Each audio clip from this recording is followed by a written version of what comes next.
नमस्कार, मैं हूं आपके साथ सरगम पंत और आप देख रहे हैं हमारी खास पेशकश गुरु मंत्र। और आज हमारे साथ है देश के सबसे बड़े गुरु astro scientist GD Vashishtha ji. आपका बहुत बहुत स्वागत है गुरुदेव। सुखदाता, खुशियां बख्शे प्रभु।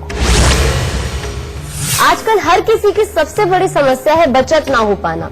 कहते हैं आमदनी 8 खर्चा रुपया, यानी सैलरी 50,000 है तो खर्चे 60,000 के हैं। आप भी अक्सर सोचते होंगे कि पैसा बचता क्यों नहीं है। आज हम इसी विषय के बारे में बात करेंगे कि आखिरकार ऐसा क्यों होता है। अब कैसे आप ही की सैलरी में आप बचत कर सकते हैं, इसका संबंध आपकी कुंडली से कैसे है, ये तो होगा ही, पर इसके साथ साथ और कौन से अन्य विषय होंगे ये भी आपको बता देते हैं।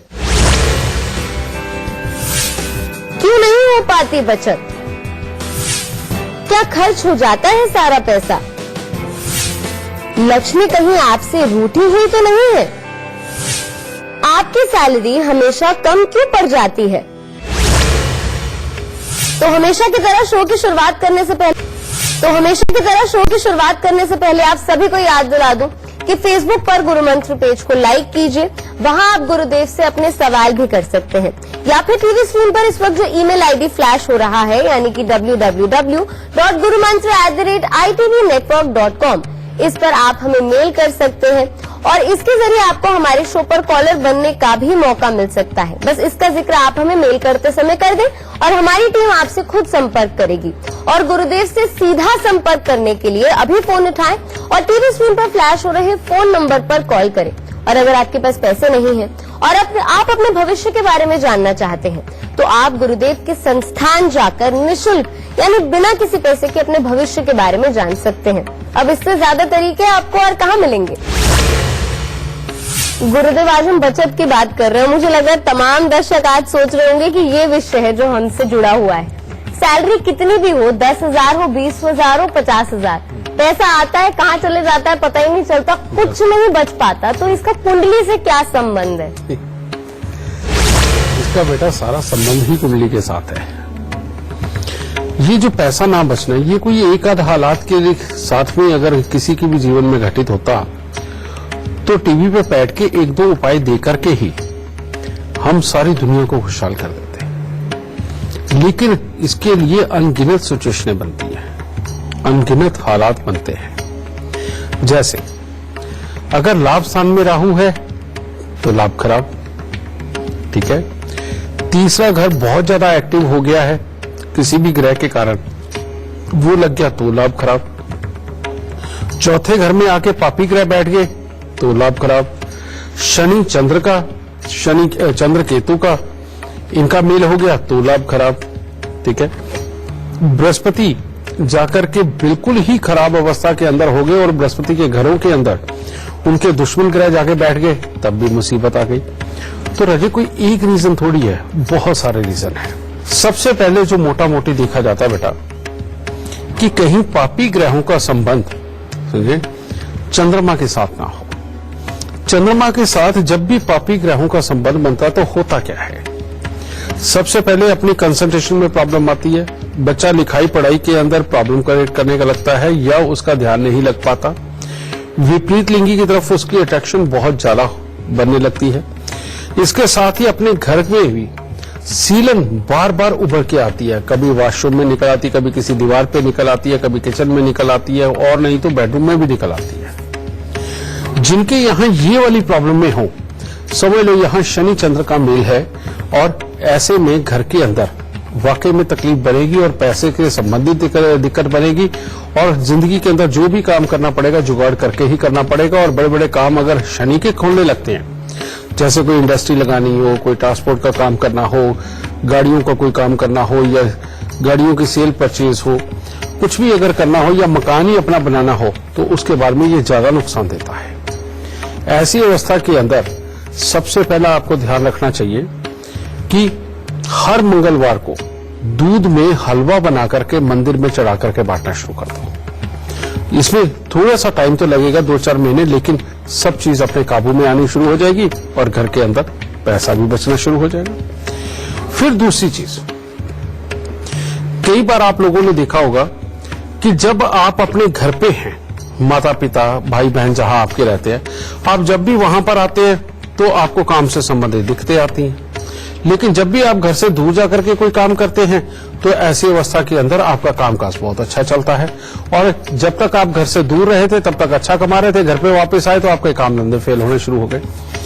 ये होता है बेटा केतु की खराबी। इसको ठीक करने के लिए अगर घर पे ही रह करके आपने कमाई करनी है तो अपनी जिंदगी के अंदर तुम्हें एक नियम बनाना पड़ेगा कि आपको मंदिर हर रोज जरूर जाना पड़ेगा और हर रोज कम से कम 3 केले या तो मंदिर में दे, अगर वो नहीं तो बृहस्पति की कोई भी चीजें, चाहे पीला चंदन आप मंदिर में दे सकते हैं, सूरजमुखी के फूल आप मंदिर में दे सकते हैं, किसी भी तरह का प्रसाद मीठे के रूप में आप ले जाकर के मंदिर के अंदर रख सकते हैं।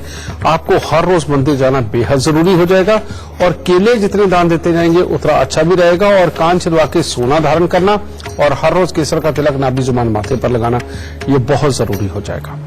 तब पूरी तरह से बचत वाले हालात फिर खड़े होंगे। फिर एक और चीज हो जाती है कि अगर घर में मंगल ही खराब है, मंगल सही मायने में अच्छे खासे और बड़े धन का कारक होता है। और एक आपको मैं और बात बता दूं कि जो शुभ मंगल होता है वो इतना ज्यादा भर के रुपया पैसा नहीं दे पाता। जो अशुभ मंगल होता है या बद मंगल होता है वो जब देता है तो बहुत भर के पैसा देता है। ठीक है, इसीलिए जब हम मंगल के सबसे बुरे रूप की बात करते हैं तो वो वहां पर प्रेडिक्शन आती है, कहते ऐसा बच्चा समृद्ध परिवार की दौलत को आग लगाने के लिए जन्म लेता है, यानी कि चौथे घर का मंगल जब वो बद भी हो जाए। ठीक है, उसका कारण ये कि वो उस बच्चे के आने से पहले या उसके आने के बाद में एकदम से घर के अंदर धन को लेके आता है और बाद में उसी बच्चे के पास से वो धन को खराब करवाता है। और वैसे भी लाल किताब भी बताती है कि जब भी मंगल में पूरी जान होगी तो तब धन मोटा आएगा। तो अब मंगल की जान, अगर घर में बीमारियां रहती हैं, खर्चे बहुत रहते हैं, अपनों के ऊपर ही खर्च हो जाते हैं, शुभ कार्य करते हो तो खुशी पूरी तरह नसीब नहीं होती, तो ये मंगल की खराबी गिनी जाती है बेटा। और तब भी धन की कमी बनी रहती है। ऐसे लोगों को दोनों ही काम करने चाहिए, मंगल के उपाय करके उसको दूर करना भी और मंगल को स्थापित करना भी। मंगल को स्थापित करने के लिए शहद का भरा हुआ मटका अपने घर पे रखो। हर मंगलवार को 8 गुड़ की रोटियां लगवा के बेटा पक्षियों को डालते रहो। ठीक है, ये दोनों उपाय साथ करके चलो। फिर कई बार क्या होता है, घर के अंदर किसी ने भी ग्रेजुएशन तक भी कंप्लीट नहीं की होती। लड़के 8वीं 9वीं 10वीं 12वीं में ही हट जाते हैं और लड़के कई बार हो सकता है कि ग्रेजुएशन के एंड ईयर में हो तब हट जाए, यानी कि पढ़ाई नहीं पूरी हो पाती। इससे आपको समझ आना चाहिए कि बृहस्पति पूरा खराब हो चुका है और ये पहले से ही चला आ रहा है। और ऐसे में क्या होता है, जो घर के बड़े बुजुर्ग रहे होते हैं, या तो उनकी 2 शादियां हुई होती है या जीवन में उनके पास से गलतियां भी हुई होती हैं, समझिए, जो कि मैरिड लाइफ को लेकर के होती हैं, उसकी वफादारी को लेकर के भी होती है। अगर इस तरह की सिचुएशन रही हो तो बेटा फिर बृहस्पति का पितृदोष का उपाय समय समय पे करते रहो। और वो क्या है, अपने पूरे परिवार से बराबर के पैसे लेकर के किसी भी बुजुर्ग पंडित जी को देखो जिनके बाल बिल्कुल सफेद हों, बुजुर्ग हों और कर्म कांड करते हों, यानी कि रोज परमात्मा की सेवा करते हो, पूजा अर्चना करते हो, आप उनको जाकर के वो पैसे दें। साल में आप 1 बार 2 बार ये काम कर सकते हैं। उनको पैसे दे करके पांव हाथ लगा करके अपने घर के अंदर सुख, समृद्धि और ज्ञान का आशीर्वाद मांगे। और ये आशीर्वाद मांगना बिल्कुल ना भूले कि आपके बच्चे बहुत अच्छी लिखाई पढ़ाई करें। ये अगर आप करते रहोगे तो अपने आप बृहस्पति प्रबल होता चला जाएगा और घर में रुपया पैसा भी खूब बचेगा और उसके बाद ही जिंदगी आपकी एक तरह की एक अच्छे ढर्रे पे आएगी। गुरुदेव, ऐसा क्यों होता है कि पैसा बहुत आता है, सैलरी भी बहुत अच्छी है, पर बचता कुछ भी नहीं है, पैसा पानी की तरह बहता रहता है? बिल्कुल। ऐसा क्यों होता है? इसका कुछ कर्मों का इससे कुछ कारण है? कर्म तो बेटा हर चीज में ही आता है और आप कोई अच्छा काम करो, बुरा करो, जो भी कुछ करते हो उसमें कर्म तो इंक्लूड होता है। लेकिन एक लाल किताब के अंदर लॉ है कि 9वें घर से बादल उठते हैं, 10वें घर से वो पानी भरते हैं और दूसरे घर के पहाड़ से टकरा करके और चौथे घर पे वर्षा होती है और जिसमें फसल पैदा होती है। यानी कि यहां से जो आपको ज्ञान मिला, यहां से जो आपको वर्क एक्सपीरियंस मिला, वो आपने अपनी वाणी के जरिए दुनिया को दिखाया, बताया, अपने सीनियर्स को दिखाया और क्रिएट किया। इसको बोलते हैं 9वें घर से बादल बने, 10वें घर से पानी भरा और दूसरे घर के पहाड़ से टकरा के वर्षा हुई। तो अब तुम काम तो ये कर रहे हो, ये सारा सुख तुम्हारी किस्मत में है। लेकिन अगर जन्म कुंडली का चौथा घर, उसके अंदर कोई ग्रह नहीं है, आप जितनी मर्जी कमाई कर लो, करोड़ों रुपए की कमाई कर लो, अरबों रुपए की कमाई कर लो, उसके बावजूद बेटा चौथे घर में यानी कि पैसा नहीं जमा होता। और यही कारण है कि बड़ी बड़ी अरबों खरबों रुपए की कंपनियां भी हमेशा घाटे में ही चलती हैं। उनके यहां पैसे की भी कमी बनी रहती है। उनके यहां ये 3 योग तो संभव हो जाते हैं, लेकिन चौथा योग यानी कि चौथे घर का मालिक का खाली होना, बेटा वो पैसे को जमा ही नहीं होने देता। समझ गए? अब इसी तरह से काम बड़ा हो या छोटा हो, काम यही लौ आना है। ऐसे में हम मानते हैं कि चौथा घर सोया हुआ है, आराम कर रहा है, वो उठा नहीं, और उसी की वजह से फसल उगी नहीं और उसी के कारण पैसा जमा हुआ नहीं। और चौथा घर अगर जागृत ना हो, आदमी के पास मकान चाहे 10 हो, उसे अपने एक मकान का सुख भी पाना मुश्किल होता है। ज्यादातर या तो सफर में रहता है या मकान अपने छोड़ के अलग जगह ही रहना पड़ता है। ठीक है, चौथा घर जब खराब हो तो घर की सुख शांति भी में भी दिक्कत आती ही आती है, लेकिन बाकी सब कुछ होने के कारण दबी हुई रहती है। ठीक है, और पैसा जमा नहीं होता है। इसको जागृत करने के लिए चौथे घर में सबसे जो उच्च के ग्रह माने जाते हैं वो माने जाते हैं बृहस्पति। अगर आपकी सैलरी बहुत अच्छी है या कमाई बहुत अच्छी है, लेकिन एंड में ढूंढने पर आपको अपने घर में कुछ नहीं मिल रहा, तो बेटा सिंपल सा उपाय, 43 दिन लगातार 400 ग्राम चने की दाल जल प्रवाह कर दो। आपको करनी है, 1 साल तो ये किया, अच्छा रहा, आगे फिर हल्का पड़ने लगे फिर 43 दिन कर दो, क्योंकि ये साल या 2 साल के बाद ही जरूरत पड़नी है दोबारा। ठीक है, आप इस कार्य को करते चले जाओ, आपके घर पे बचत अपने आप होने लगेगी, अपने आप वो बुद्धि आ जाएगी जो पैसे बचा करके आप लोगों को खुशहाल कर दे। तो चलिए इससे पहले आगे बढ़े, हमारे साथ एक लाइव कॉलर जुड़ गए हैं। हमारे साथ गौरव कुमार श्रीवास्तव जुड़े हुए हैं आगरा से। गौरव, गुरुदेव से अपना सवाल करने से पहले आप हमें अपने जन्म की तिथि, समय, स्थान बता दीजिए और फिर सवाल पूछ लीजिए। मेरा नाम गौरव कुमार श्रीवास्तव है। डेट ऑफ बर्थ 3/7/1987, समय 4:40 शाम का। मैं अपने बिजनेस के बारे में जानना चाहता हूँ। मैं जो जिस बिजनेस में काम करता हूँ तो मेरा बिजनेस सफल क्यों नहीं हो रहा है? बहुत ही बेहतरीन कुंडली है बेटा तुम्हारी। शर्त एक है कि जिंदगी में कभी भी चाल चलन की खराबी ना आए।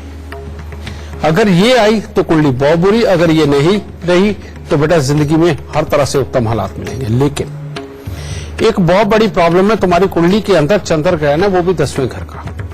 10वें घर में जब भी चंद्र ग्रहण होता है उस वक्त में कर्म स्थान ही एक तरह का अंधा हो जाता है, और जब कर्म स्थान अंधा हो जाता है तो कुंडली लगभग अच्छे ग्रहों की होते हुए भी कभी भी अच्छा फल नहीं देती और जिंदगी में भटकाव बना ही रहता है। ऐसे में स्वभाव और आदतें भी खराब होती है, कर्म शक्ति बहुत ज्यादा होते हुए भी सक्सेस नहीं होती। एक तो ये चीज।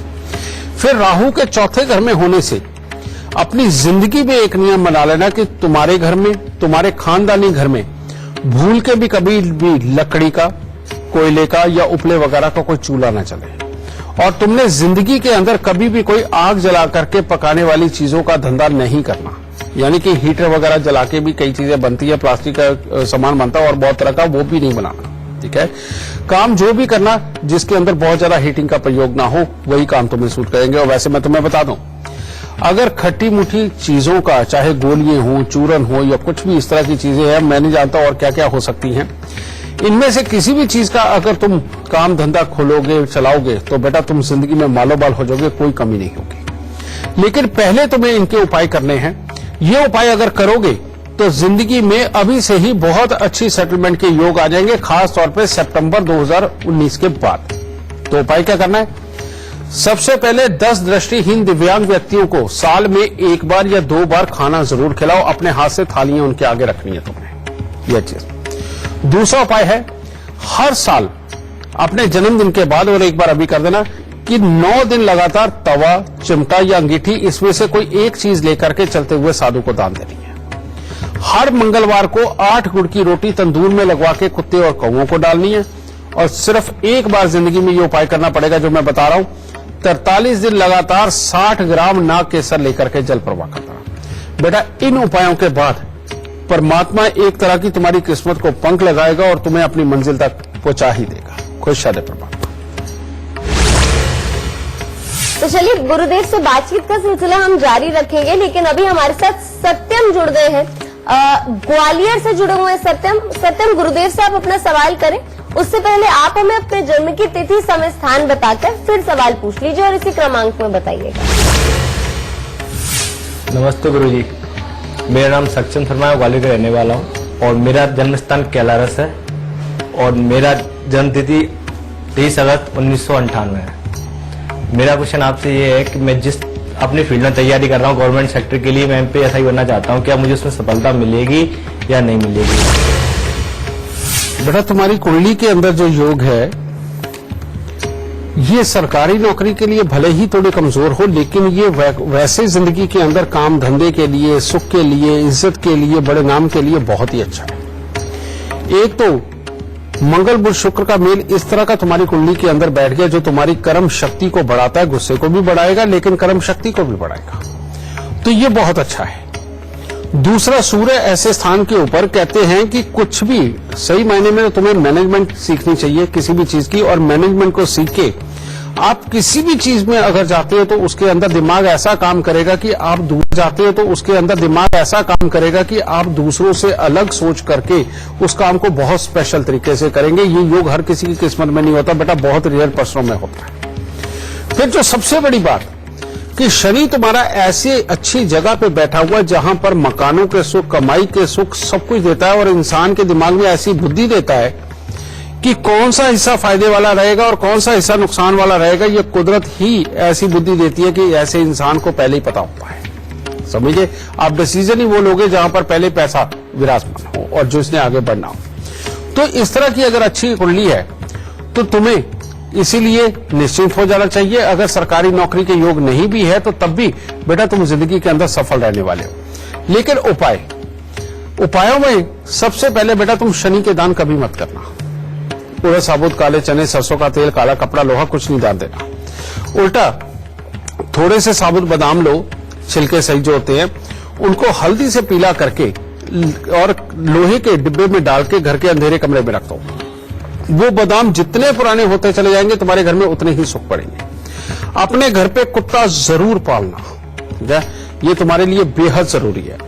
और इसके बाद नमकीन कभी ज्यादा मत खाना। तुम जितना नमकीन, चटपटा ये सब खाने लगोगे, वो जो होते हैं भल्ले, गोलगप्पे, चाट पापड़ी, ये अगर खाने लगोगे तो तुम बीमार भी होगे, एक्सीडेंट भी होगा और कमाई के साधन भी दिमाग में आने बंद हो जाएंगे। तो इसलिए नमकीन चटपटे से जितना ज्यादा दूरी बना के रखोगे तुम्हारे लिए उतना ही अच्छा।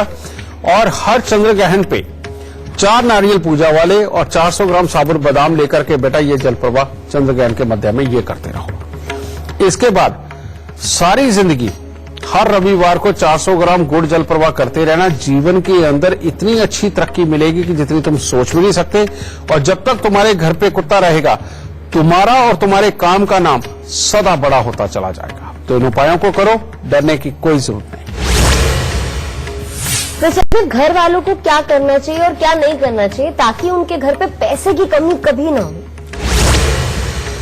इसी के लिए हमारे बुजुर्गों ने इन संस्कारों का निर्माण किया था कि औरत को कब कब क्या क्या करना चाहिए, ठीक है। लेकिन औरतों के बदले दिया क्या उन्होंने जानबूझ के पूजा पाठ के उन्होंने विधान बनाए, उन्होंने व्रतों के विधान बनाए, उन्होंने घर पे कीर्तन करने के विधान बनाए, ठीक है, और कीर्तन पे दूसरों के घरों पे जाने के विधान बनाए।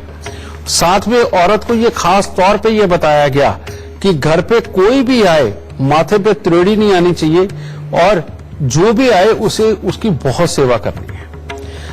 मंगल को बहुत अच्छा रखने के लिए कहते घर पे कैसा भी मेहमान आए, कोई भी हो कैसा भी हो, उसको बहुत श्रद्धा से चाय पानी और खाना उसको जरूर दो। और घर पे आए हुए भिखारी को कभी खाली हाथ मत जाने दो, भले ही अचार के साथ एक रोटी पकड़ा दो। समझिए, ये करना बहुत जरूरी होता है। ये जो उपाय मैं बता रहा हूं बेटा, हालांकि ये दिल के साथ संबंध रखता है, नरम दिली से, लेकिन ये एक बहुत बड़ा उपाय है कि घर पे अगर कोई मांगने आ गया तो उसे खाली हाथ ना जाने दिया जाए, ठीक है।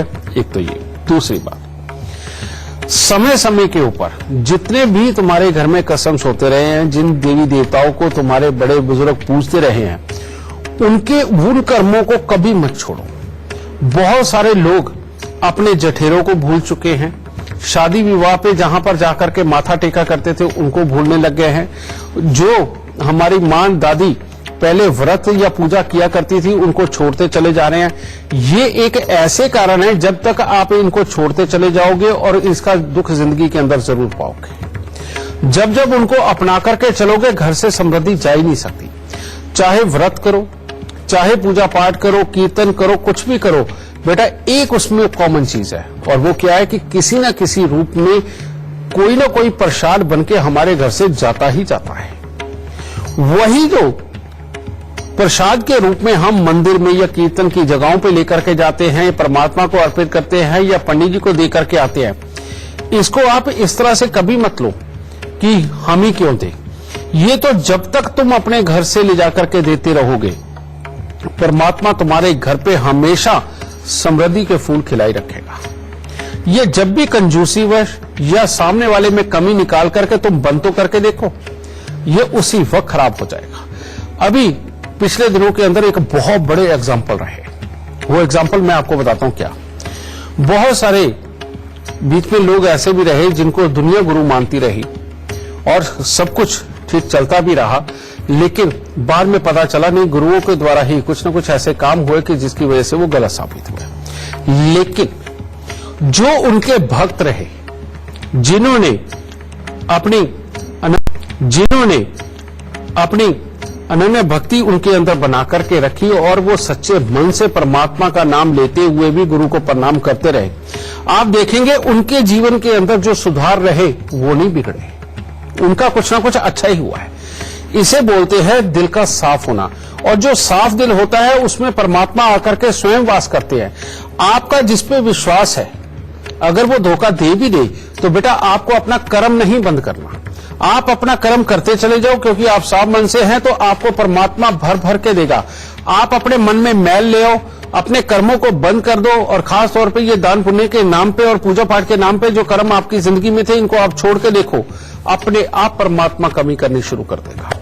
तो जिसने जो किया उसको परमात्मा देखेगा, लेकिन आप जो अपना कर्म करते आए आप उसको देखते चले जाओ। आप जिंदगी में ऐसा हो ही नहीं सकता कि आपके घर के अंदर समृद्धि ना आए, समझ गए। तो जितने आध्यात्मिक और साफ दिल बन के रहोगे, जितने अध्यात्मवाद को सपोर्ट करोगे, बेटा ये अध्यात्मवाद की बात नहीं है, बात ये है कि ये वो तरीका है जिससे कि हमारे घर में सही मायने में समृद्धि हमेशा बन के रहती है। कहते हैं ना, जो बोल नहीं सकते बेजुबान है, जो जीव हैं, समझिए ये पशु पक्षी हैं, आप इन पर जितनी दया दिखाओगे परमात्मा आप पर उतना ही खुश होगा। ये बात बिल्कुल सत्य है। आप जब इनको कुछ भी खिलाने के लिए, इनकी मदद के लिए जब इनके माहौल में जाते हो तो उनके शरीर में से जो ऊर्जा निकलती है, हो सकता है वो आपके लिए वरदान हो। तो इसीलिए अपने इन कर्मों को कभी बंद मत करो, आपके घर से समृद्धि जा ही नहीं सकती। गुरुदेव कहते हैं कि तरक्की के लिए पैसे बहुत ज्यादा जरूरी होते हैं, पर आप इसे किस तरीके से देखते हैं? आपको क्या लगता है कि पैसा ज्यादा जरूरी है या तरक्की? दोनों एक दूसरे से कैसे जुड़े हुए हैं? बेटा कई लोगों का तुमने दुनिया के अंदर देखा होगा, नाम बहुत बड़ा होता है लेकिन पैसा उतना बड़ा नहीं होता उनके पास, समझिए। और बहुत सारी दुनिया ऐसी है जिनके पास पैसा बहुत होता है लेकिन उनका नाम कोई जानता तक नहीं, ठीक है। ये अपनी किस्मत पे ही आधारित है। और मेरा मानना यह है कि जिंदगी के अंदर आपके अच्छे कर्मों का नाम होना ही आपकी सबसे बड़ी कामयाबी माना जाता है, क्योंकि ये नाम होना, पैसा तो कोई भी किसी भी जरिए से कमाया सकता है, लेकिन अच्छे कर्मों की गिनती के अंदर दुनिया तुम्हें जानती हो, ये वाला कमाई बेटा सबसे बड़ी होती है। पिछले समय के अंदर एक खास बात बोला करते थे कि इज्जत नहीं जानी चाहिए, पैसा भले चला जाए। लेकिन आज का जमाना उल्टा हो गया है कि इज्जत भले चली जाए, पैसा नहीं जाना चाहिए। लेकिन आज भी सत्य देखा जाता है। आप देखिए कि जो इंसान नौकरी में बदनाम हो जाता है, अपने मोहल्ले में बदनाम हो जाता है, अपने कर्म के स्थान पर बदनाम हो जाता है, उसको काम के लाले पड़ जाते हैं, उसको ढूंढने से काम नहीं मिलता, लोग उस पर विश्वास नहीं करते। यानी कि इज्जत तो आज भी काम आती है, और अपनी इज्जत को संभाल के रखना ही सबसे बड़ा पैसा है।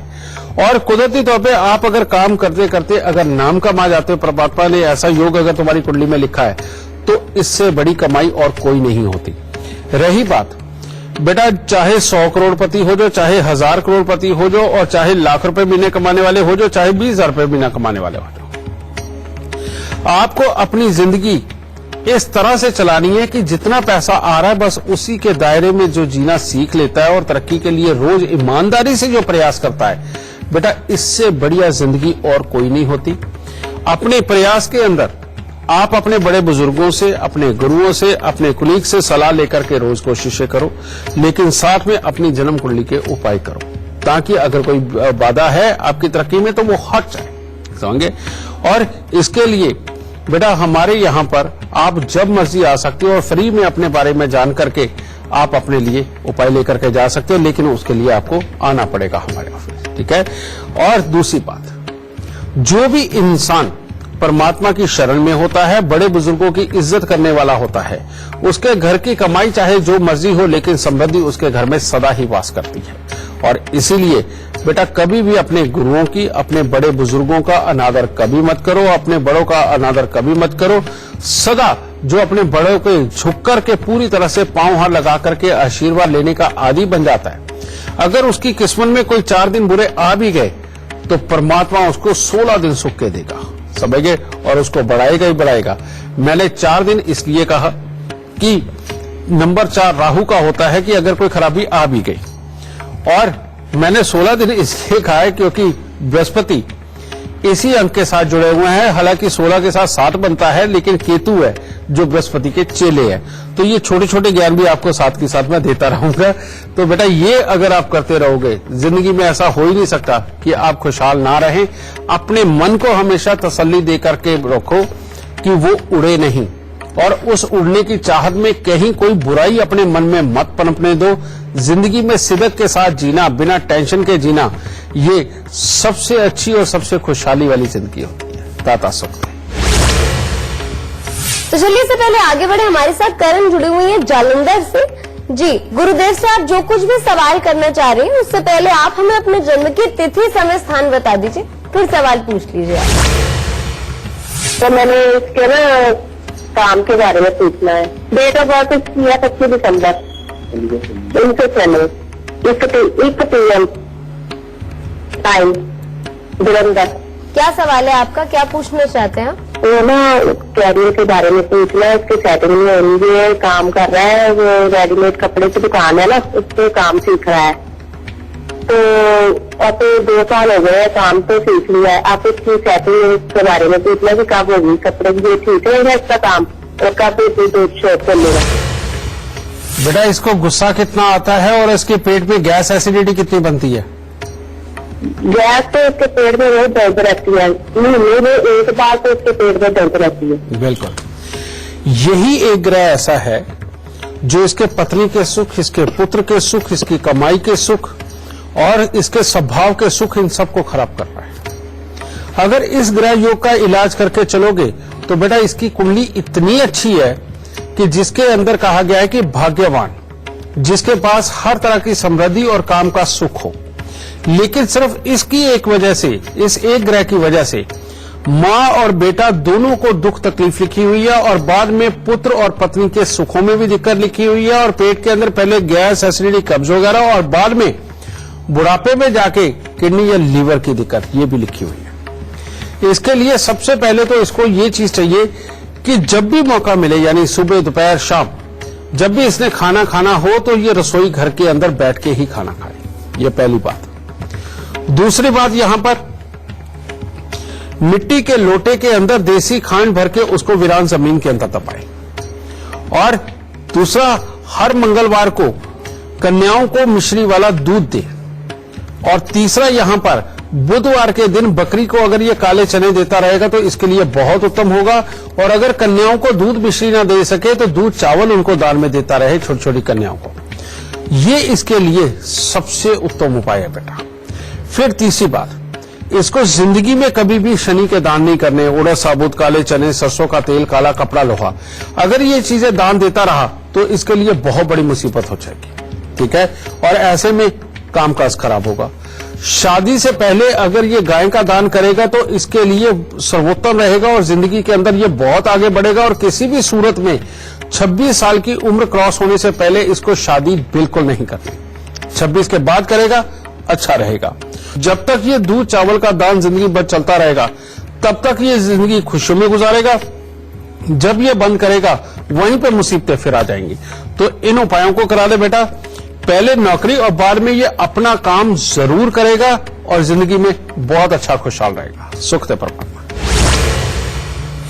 गुरुदेव, समय तो समाप्त होने वाला है, पर जाने से पहले आपसे आग्रह करेंगे कि हमारे दर्शकों को आज का खास गुरु मंत्र आप जरूर दें। बेटा, बात कमाई की हो रही है और बचत की हो रही है, और ऐसी बहुत सारी दुनिया है कि पहले तो सब कुछ चलता रहता है, थोड़ा थोड़ा कर्जा बढ़ता रहता है, तो तब तक उनको फील नहीं होता।